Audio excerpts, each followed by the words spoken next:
तुम्ही बघू शकताय तलाव. हे खूप रिस्की आहे कारण की ह्या साईडला तटबंदीच नाहीये. तुम्ही बघू शकताय पूर्ण खाई आहे खाली, म्हणजे इथून गेलं तर संपलं. बघू शकताय ह्या साईडला तटबंदीचं नावच नाहीये, त्यामुळं थोडंसं रिस्की आहे. तुम्ही जर आले तर जपून या, कारण की पाय वगैरे घसरू शकतंय, गवत वगैरे असते, काही समजत नाहीये. त्यामुळं पावसाचं तर इतकं रिस्की आहे ना इथं, खूप म्हणजे खूप. तुम्ही बघू शकताय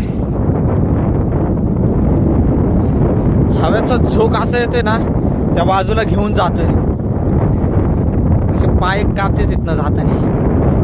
बघू शकताय तुम्ही त्या साईडला पूर्ण खाई आहे आणि हा रस्ता जाणार आहे आपला कोराई देवीच्या तिथं. आणि ह्याच रस्त्याने पुढच्या बाजूला म्हणजे मागील बाजूला जो दरवाजा आहे तो पण मी तुम्हाला दाखवणार आहे. आपण बघूयात. तलाव तर मी तुम्हाला दाखवलेलेच आहे.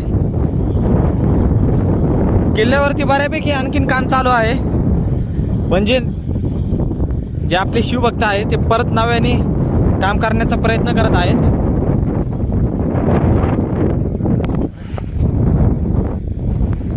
हे बघा खूप असं म्हणजे डेंजर गवत आलेले आहे इथं. तुम्ही येताना सावकाश या, खूप दम लागतोय. गरम पण होतंय आणि किल्ल्यावरती हवा पण आज चांगली आहे. तुम्ही बघू शकता इथे एक मंदिर आहे. ते मंदिर कुठलं आहे आपण जाऊन बघणार आहोत. चला ते मंदिर. हे एक तलाव आहे इथं, हे त्या तलावांपेक्षा छोटं तलाव आहे. तुम्ही बघू शकता मंदिराच्या पाठीमागे हे तलाव आहे, छोटं तलाव आहे हे.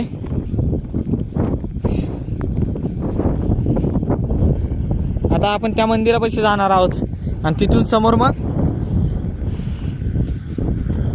कोराई देवीच्या मंदिरात जाणार आहोत.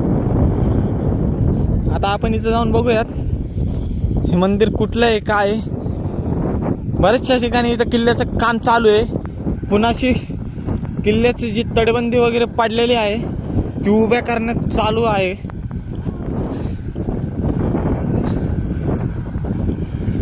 इथं असे टोटल 3 तलाव मला दिसले आत्तापर्यंत पाण्याचे. हे जे मी तुम्हाला तलाव दाखवलं आत्ता हे सगळ्यात छोटं तलाव आहे.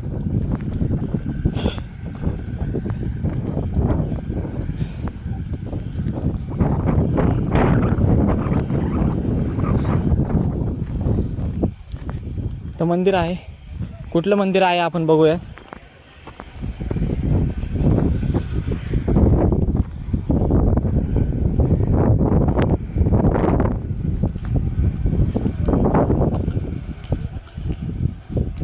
हनुमान देवाचं मंदिर वाटतंय हे, तुम्ही बघू शकता.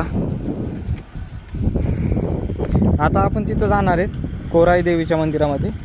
आपण आता तिथं जाऊन बघूया.